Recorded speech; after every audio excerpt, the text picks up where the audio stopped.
Hallo und herzlich willkommen auf OCInsight.de. Mein Name ist Hendrik und wir machen heute das Umbauvideo zum Test des Grafikkartenwasserkühlers von AlphaCool, dem Iceblock, für die ASRock Radeon 5700 XT Taichi. Viel Spaß! Okay, bevor wir mit der Montage beginnen, müssen wir natürlich den Luftkühler erstmal demontieren. Der Luftkühler der ASRock Taichi ist relativ groß, hat 3 Lüfter. Wir hatten die Karte ja bereits separat im Test. Den Link findet ihr dazu unten in der Beschreibung. Auf der Rückseite hat die Taichi diesen Taichi-typischen Zahnrad-Look als Backplate. Ich hoffe, der Grafikkartenkühler wird später zulassen, dass wir die beibehalten können, weil die ist echt schick. So, um den Kühler abzubekommen, würde ich sagen, fangen wir einfach mal an, die Schrauben zu lösen.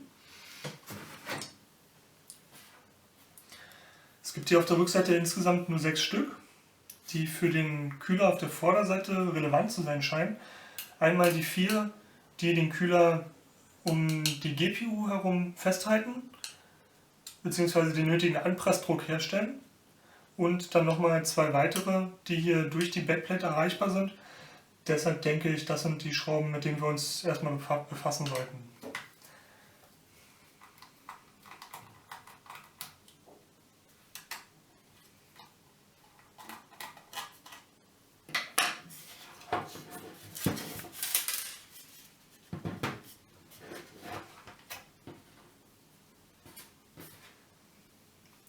Ich mache das immer so, wenn es zu viele unterschiedliche Schrauben gibt, dass ich mir die ungefähr so hinlege nach dem Abschrauben, wie sie hergekommen sind, dass ich später beim Zusammenbau wieder eine Orientierung habe, wo sie hingehören. Bei den 4 Schrauben, die den Kühler auf die GPU drücken, ist es wichtig, dass man immer nur wenige Umdrehungen macht und dann über Kreuz wechselt. Also ich mache jetzt hier 10 bis 5 halbe Umdrehungen, wechsle zur nächsten Schraube, wieder 5 Umdrehungen, 5 und fange dann mit der gleich an und mache die nächsten 5, beziehungsweise die ist jetzt so lose, die kann ich jetzt durchschrauben. Das hat einfach den Hintergrund, dass man verhindern möchte, dass sich der Kühler vielleicht auf der GPU verkantet und die im schlimmsten Fall beschädigt. Normalerweise passiert sowas nicht, aber es schadet auch nicht, wenn man das so über Kreuz und langsam abschraubt.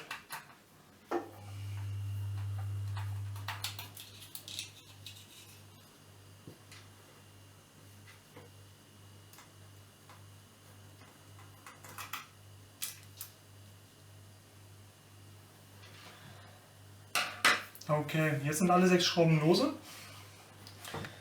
Und wenn wir Glück haben, können wir...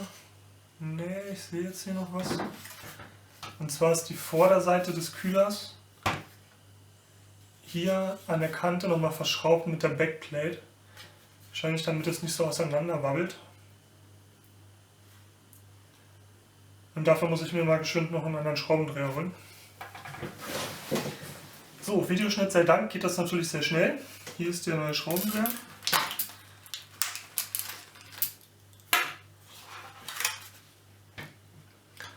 Das sind 2 so 6-Kant-Schrauben.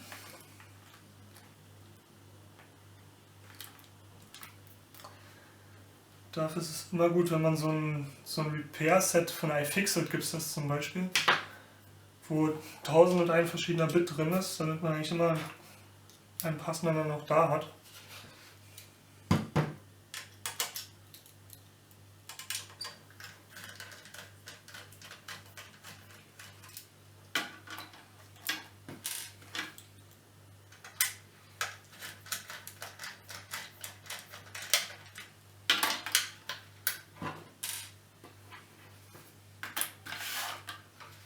Okay. Manchmal kommt es doch vor, dass die Vorderseite des Luftkühlers oder die Oberseite hier auf der Slotblende noch Verschraubung hat. Das sollte man auch immer noch mal kontrollieren, aber das ist in dem Fall nicht so. Ne, es sieht jetzt so aus, als hätten wir alle Schrauben gelöst. Und dann versuchen wir das Ganze mal vorsichtig auseinander zu bekommen. Ja, da löst es sich auch schon. Jetzt haben wir hier noch 2 Steckverbindungen, das ist für die RGB-Beleuchtung und für die Lüfter.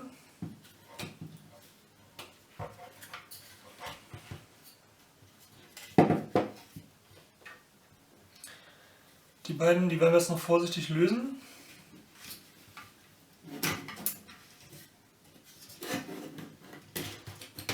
So. Ja, und schon ist der Kühler ab. Können wir uns nochmal angucken. Wir haben hier einmal die Kupferauflage, die Kontakt hat mit der GPU. Von hier aus gehen insgesamt 5 Heatpipes ab, die die Kupferauflage mit den beiden Kühlfinnen verbinden. Wir haben hier nochmal Wärmeleitpads, die die Spannungsversorgung extra kühlen. Und die Grafikkarte selbst hat jetzt nochmal so eine Art Zwischenblech. Und das hat wiederum Kontakt, das sieht man hier noch nicht ganz so gut, über Wärmeleitpads mit den RAMs. Okay, ich denke mal, das werden wir jetzt als nächstes runterholen. So, und der Luftkühler ist auch ganz schön schwer. So, wird wahrscheinlich, Wasserkühler sind natürlich auch immer sehr schwer, aber es wird, denke ich, kein großer Unterschied vom Gewicht her sein hinterher. So, gleich noch ein Tipp. Wenn man den Luftkühler gegen einen Wasserkühler tauscht, möchte man ja den Luftkühler normalerweise aufbewahren und gegebenenfalls später wieder montieren. Deshalb kann es nicht schaden, wenn man den zumindest rudimentär sauber macht. Einfach mit einem Zebra reicht normalerweise schon. Man kann natürlich dann auch gleich noch Alkohol nehmen, wenn man möchte. Aber ich finde, das ist jetzt erstmal okay, um das so wegzulegen. Und ganz wichtig, damit man die später nicht sucht oder nicht mehr weiß, wo die hingehören, schraubt euch einfach die Schrauben genau daran, wo sie hergekommen sind. Muss nicht mal fest sein, einfach locker anschrauben. Hier kam die Schraube her und dann weiß ich auch in einem Jahr oder in 2, alles klar, da muss die Schraube wieder hin. Und sie geht nicht verloren.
So, jetzt noch die beiden Sechskantschrauben an die Plastikkante.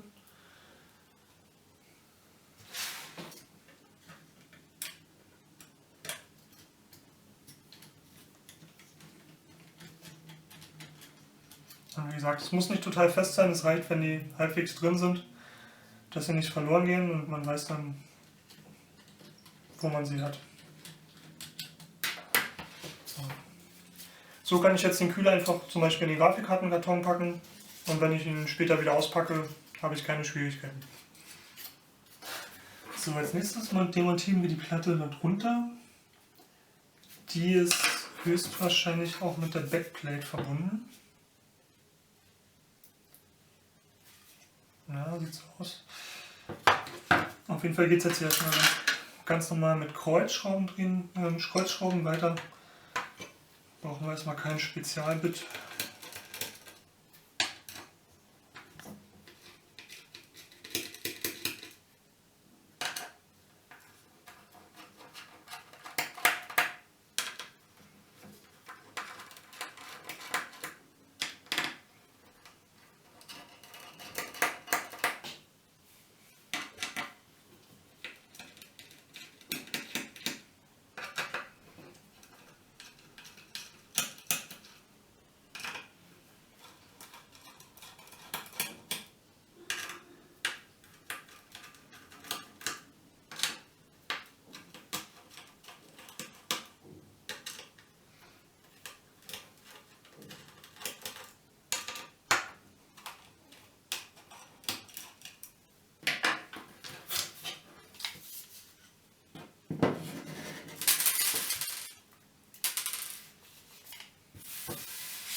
einen habe ich noch vergessen.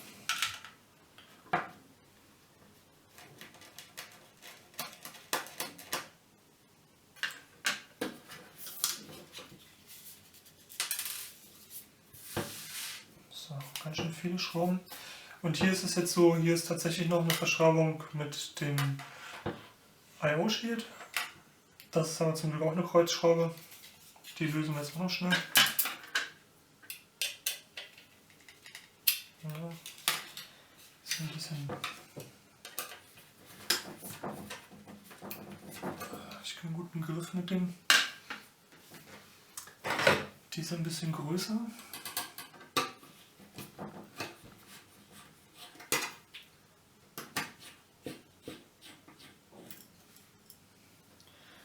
So, aber das ist bis jetzt die einzige Schraube mit einer anderen Größe. Das werden wir wahrscheinlich noch auseinandergehalten bekommen. Okay. Man sieht jetzt auch die Backplate, die ragt ganz schön über die Platine hinaus. Also hier der Bereich ist komplett leer. Da müssen wir mal gucken, ob wir später die noch weiterverwenden können oder nicht. Weil wenn der Grafikkartenkühler hier enden würde, das sieht dann auch komisch aus. Mal sehen.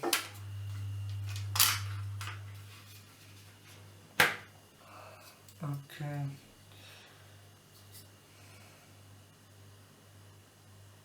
So, hier ist jetzt leider das eine Wärmeleitpad so ein bisschen zerbröselt. Da muss man sich, falls man den dann wieder auf Luftkühler zurückbaut, vielleicht noch neue Wärmeleitpads holen. Wobei das würde jetzt so wahrscheinlich noch gehen. So schlimm ist das nicht. Genau. Auch hier schraube ich mir jetzt die ganzen Schrauben wieder zurück in das Blech. Beziehungsweise nicht in das Blech. Das hat keine Gewinde, sondern in die Backplate.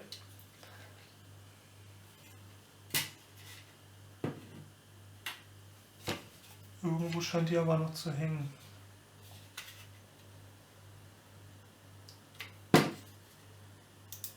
Ah ja, coole Sache. Also ASRock hat die Backplate, die ist aus Metall, und ASRock hat auch auf der Rückseite der Platine, da wo jeweils die Speicher sind und die GPU, hat ASRock Wärmeleitpads montiert, und sodass auch die Wärme über die Backplate abgeführt werden kann. Und das klebt jetzt gerade noch so ein bisschen zusammen.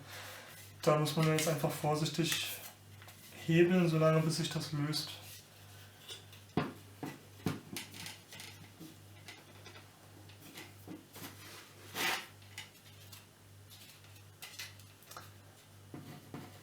Am besten noch so, dass sich die nicht verbiegt. Das wäre natürlich echt blöd.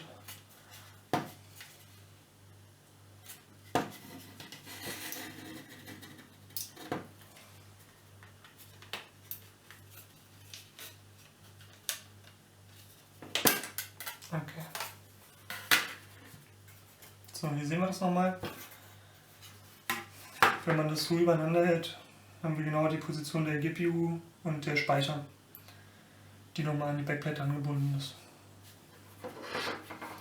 Okay, hier schrauben wir uns jetzt die Schrauben rein.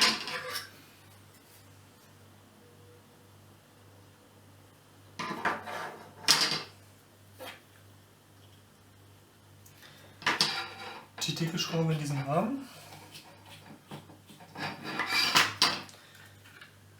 Und die ganzen kleinen Schrauben in die Backplate.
Okay.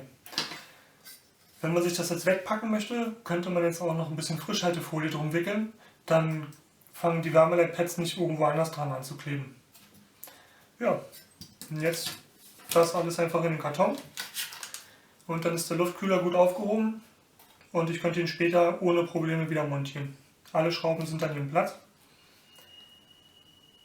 So bin ich gut vorbereitet für die Zukunft. Okay, die Grafikkarte haben wir jetzt komplett vom Kühler befreit. Dies ist auch ziemlich leicht und ein bisschen kompakter geworden. Wir sollten sie jetzt noch sauber machen, vor allem hier im GPU-Bereich ist natürlich viel Wärmeleitpaste noch. Das versuchen wir jetzt erstmal mit einem Zewa.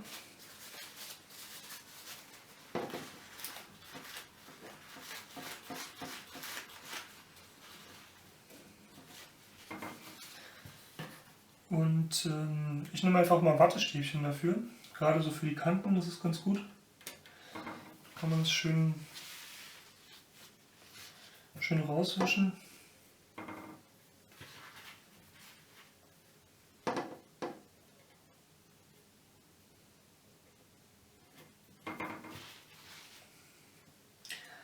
Okay, und wen das, also es wäre nicht schlimm für die Funktionalität, aber wen das stört, dass ein bisschen Wärmeleitpaste auch zwischen den ganzen SMD-Bauteilen um die GPU rum ist, der kann das mal mit Alkohol noch versuchen, mit Reinigungsalkohol. Waschbenzin würde auch gehen oder zum Beispiel Nagellackentferner oder Aceton. Ich habe so Reinigungsalkohol, damit kann man das einfach dann ein bisschen erstmal versuchen aufzuweichen.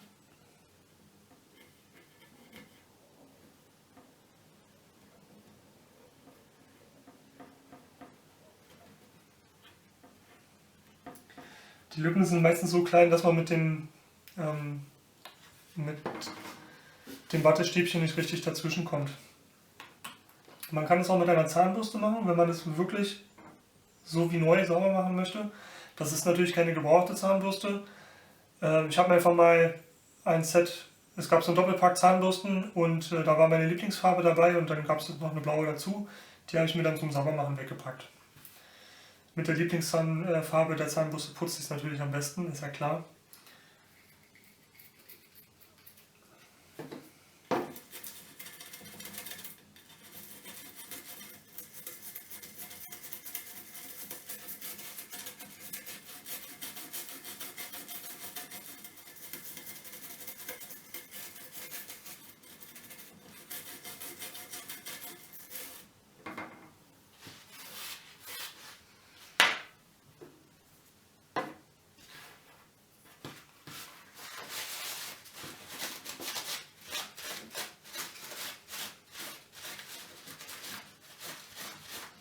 Okay.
Okay, ich werde jetzt nochmal versuchen, ein Close-Up zu machen. Okay, das sieht jetzt wirklich aus wie neu. Wir haben eine leichte Verfärbung so in der Mitte der GPU. Das ist aber kein Dreck, das ist einfach, weiß nicht, produktionsbedingt oder so. Aber zumindest drumherum, das ist alles jetzt quasi wie neu aus der Fabrik. Die Speicherbausteine habe ich auch sauber gemacht. Und auch die Spannungswandlersektion. Ja, und jetzt können wir uns als nächstes den Wasserkühler mal anschauen, wie wir den montieren. Okay. Wasserkühler für Grafikkarten sind immer so eine Sache für sich. Also hier ist es echt, selbst mit Erfahrung, immer gut, wenn man sich trotzdem die Anleitung anguckt. Irgendwo gibt es immer noch einen Kniff oder irgendwas, was man übersieht. Alpha Cool macht das ziemlich gut. Die beschriften die Wärmeleitpads schon mit 1, 2, 3. Und im Zubehörkarton sieht man auch, die sind auch so mit den Zahlen beschriftet. Das macht es uns auf jeden Fall schon mal einfacher. Der erste Schritt ist, reinigen Sie die Kontaktfläche auf der Bodenseite des Kühlers mit Spiritus oder ähnlichem Mittel. Die Fläche muss frei von Verunreinigung sein. Entfernen Sie die Schutzfolie der Wärmeleitpads und platzieren Sie die Pads wie dargestellt auf dem Kupferblock. Das machen wir doch.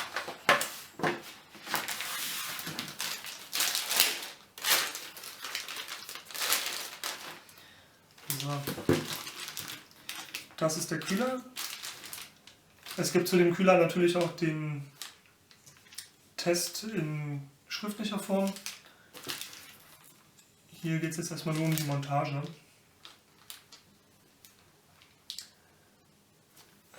Kühler, genau. Wir machen jetzt die Wärmeleitpads drauf.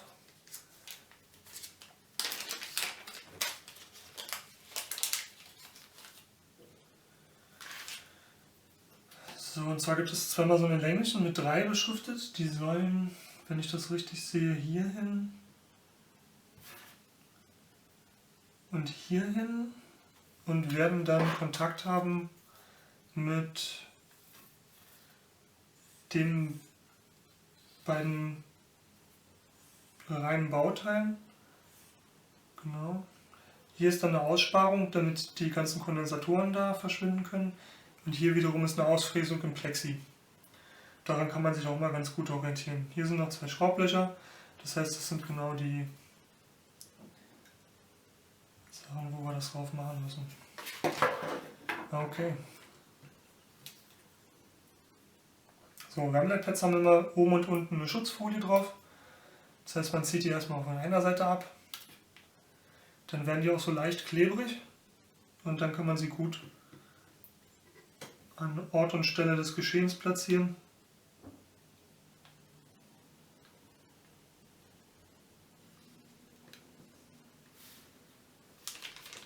Ja, schön mittig. So.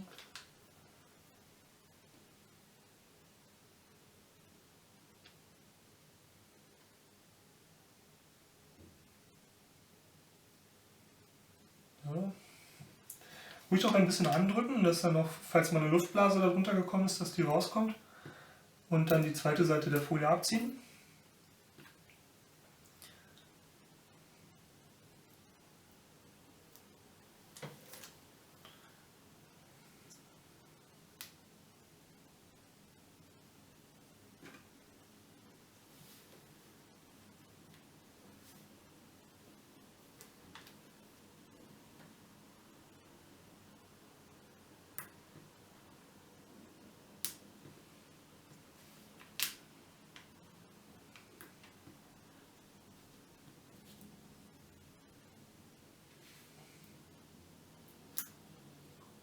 Kennt ihr das, wenn man Aufkleber hat und man kriegt die Folie einfach nicht ab? Das ist hier so ähnlich. Aber jetzt habe ich es. Okay. So, dann Nummer 2 kommt hier rauf.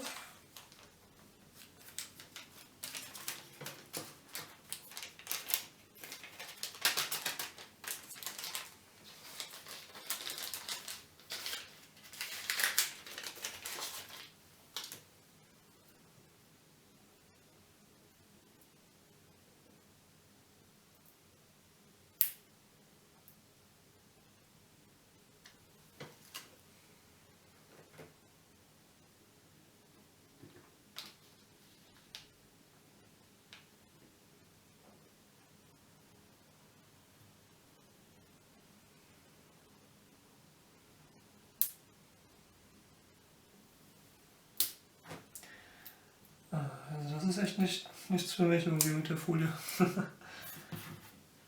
Okay, und jetzt noch zweimal die Nummer 1 hierhin und hierhin.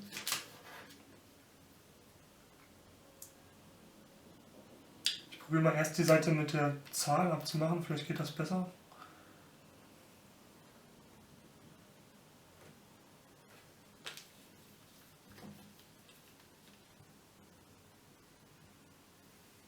Nee, ist genauso blöd.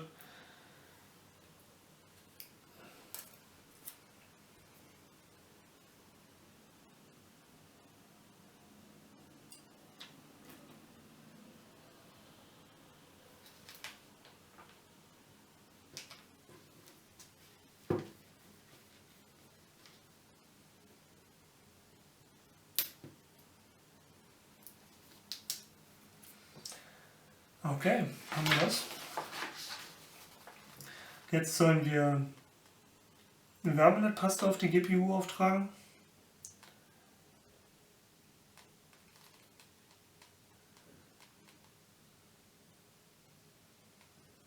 Okay. Wärmeleitpaste liegt auch dabei.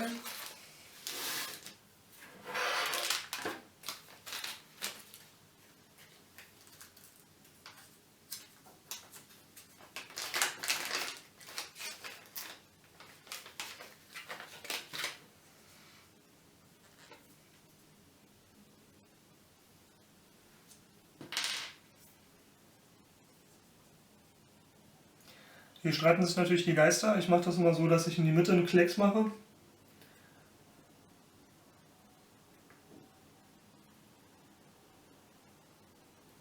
So. Und das wird sich dann durch den Druck des Kühlers, und weil der so gut poliert ist, wird sich das dann gut verteilen auf die GPU. Es gibt aber auch andere, die machen stattdessen ein X oder verteilen das komplett mit einem Spachtel.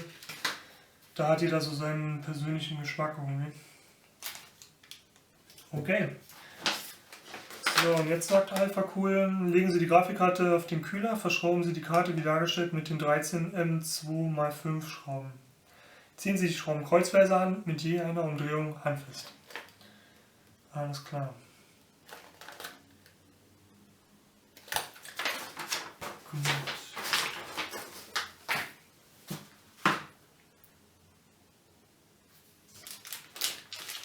Okay. Hier ist jetzt ein guter Trick, wenn ich jetzt die Karte umdrehen würde und auf den Kühler packe. Der Kühler ist nicht so hoch wie das I/O Shield. Das heißt, ich nehme den Karton vom Kühler, packe den Kühler so auf, sodass das I/O Shield auf jeden Fall über den Rand hinausragen wird und kann jetzt die Karte umdrehen und den Kühler positionieren. Ja, das hat immer noch nicht gereicht. So.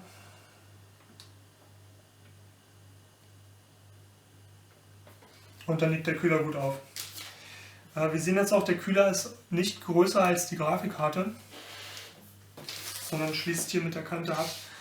Das heißt, das wird leider dazu führen, dass wir die schicke Taichi Backplate nicht mehr benutzen. Aber okay.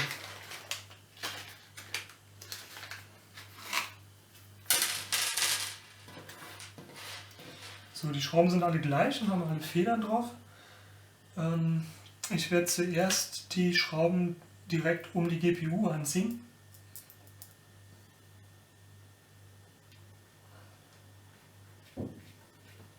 Und auch hier wieder erstmal nur leicht einschrauben, dann über Kreuz die nächste Schraube und so weiter.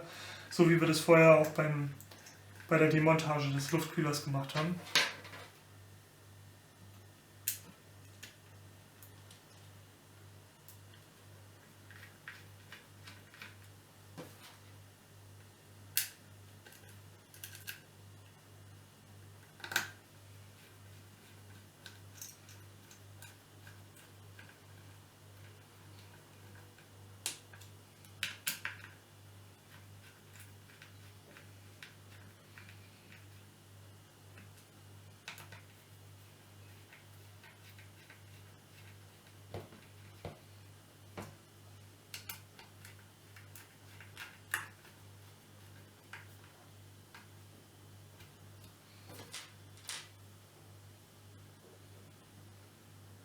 Okay, und jetzt nach und nach einfach die restlichen Schrauben.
Nachdem ich den Kühler festgeschraubt habe, ist der nun fest auf der Karte. Wir haben auf der Oberseite an der Kante nochmal den Taichi 5700 XC Schriftzug, das ist ziemlich cool. Auf dem Kühler selbst das Alphacool Logo und ich finde auch die Kanalführung, die der Alphacool gemacht hat, hier mit diesen Verbindungen und dem Kreis und so, das ist echt stylisch. Auch, dass es hier nochmal so eine optische Kante gibt und so, da wird sich das Licht bestimmt sehr gut drin brechen. Ganz unten ist dezent Addressable RGB als Stripe eingeschoben und Alphacool hat spezielle neue Verschlüsse. Die muss man zwar mit einem extra Tool eindrehen, aber die schließen dann mit dem Kühler ab. Normale Verschlüsse sind so ein Prenömpel oben drauf. Das ist optisch zwar auch okay, aber das ist natürlich noch schicker hier, was Alphacool sich hat einfallen lassen. Und zum Testen habe ich jetzt die Alphacool Eiszapfen angeschraubt, weil wir ja vor kurzem erst eine Antec K240 auseinandergebaut haben. Genau dafür zum Testen von Wasserkühlungskomponenten und da die passenden Gegenstücke dran haben.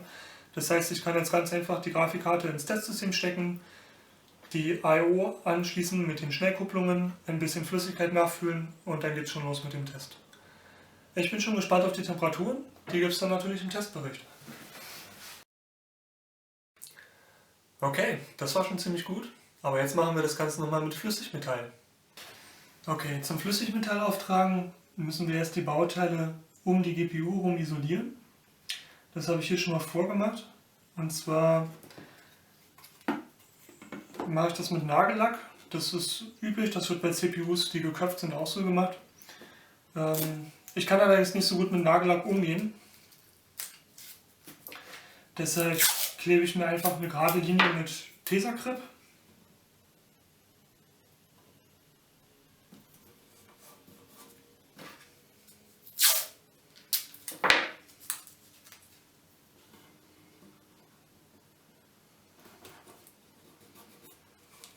So. Und dann habe ich eine gute Kante, wo ich dran lang lackieren kann. Die Farbe ist im Prinzip egal. Ich habe jetzt schwarzen gerade noch übrig gehabt, weil ich den mal zu einer Motto-Party gebraucht habe. Die Lieblingsfarbe isoliert natürlich am besten, das ist klar.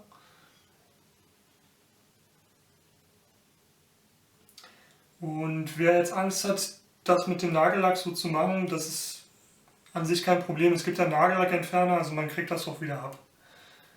Das ist jetzt nicht so schlimm. Mit klarem Nagellack würde es wahrscheinlich noch ein bisschen schicker aussehen, aber ich hatte jetzt gerade schwarzen da und warum soll ich mir den extra nochmal Klarlack holen? Das sieht man am Ende eh nicht. Ja, das ist jetzt auch nochmal ein bisschen Geduldsspiel. Das muss natürlich immer trocknen, bevor ich das auf die nächste Kante klebe und so weiter. Das wird jetzt noch einen Moment dauern.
Okay, es ist jetzt von allen Seiten Lack aufgetragen.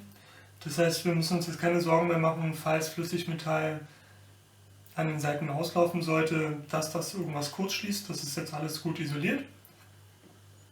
Ich habe leider hier an 2 Stellen so ein bisschen den Rahmen noch erwischt, aber das ist nicht schlimm.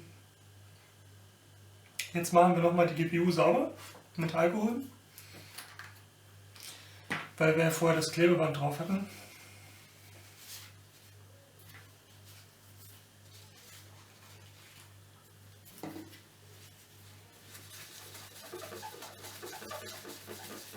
Okay. Und auch nochmal den Gegenpart auf dem Kühler.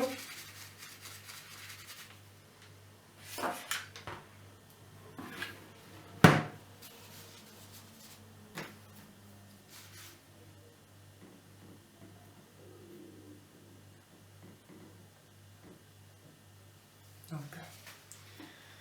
Ja, dann können wir das Flüssigmetall auftragen.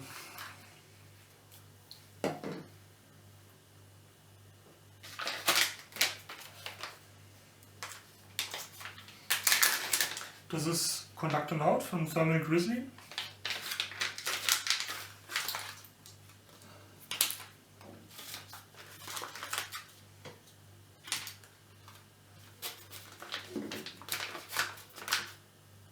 Ja, eins habe ich noch.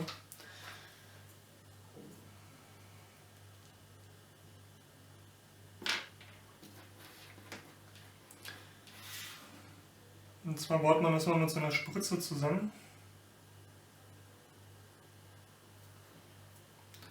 So eine ganz feine Nadel.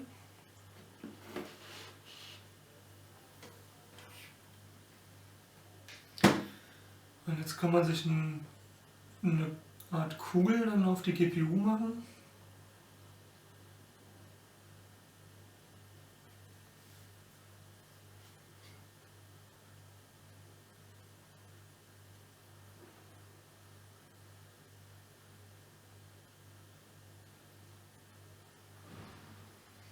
So.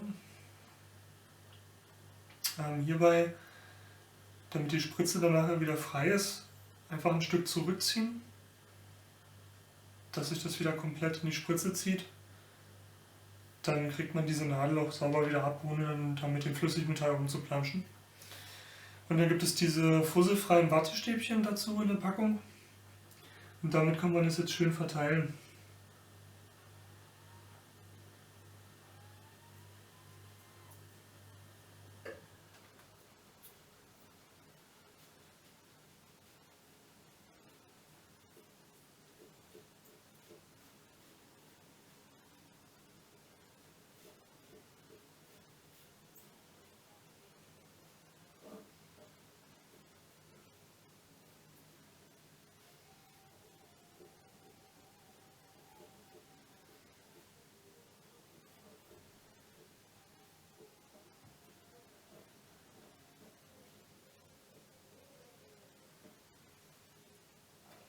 Okay.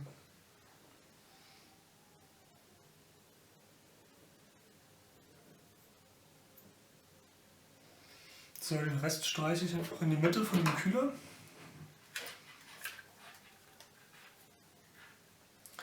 Der jetzt hier noch auf dem Stäbchen ist.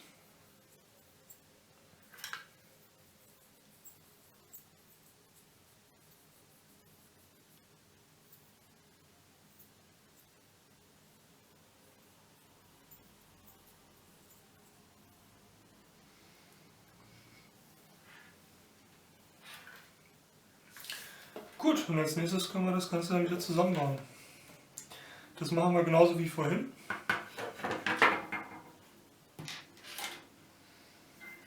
Den Kühler an die Kante.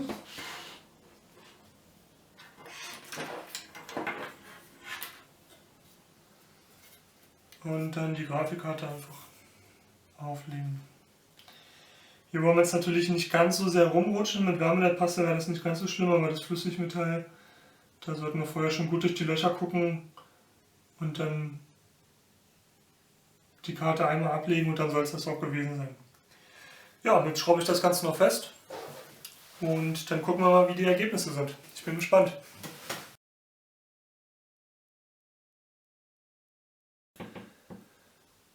Okay, das war ja mal wieder sehr erfolgreich. Die ganzen Ergebnisse findet ihr im Artikel. Die sind mit dem Wasserkühler echt gut, mit dem Flüssigmetall noch besser. Also echt große Klasse. Wir beenden das Video jetzt noch mit ein paar optischen Eindrücken vom Kühler. Der macht nämlich mit seinem Addressable RGB auch einiges her. Viel Spaß!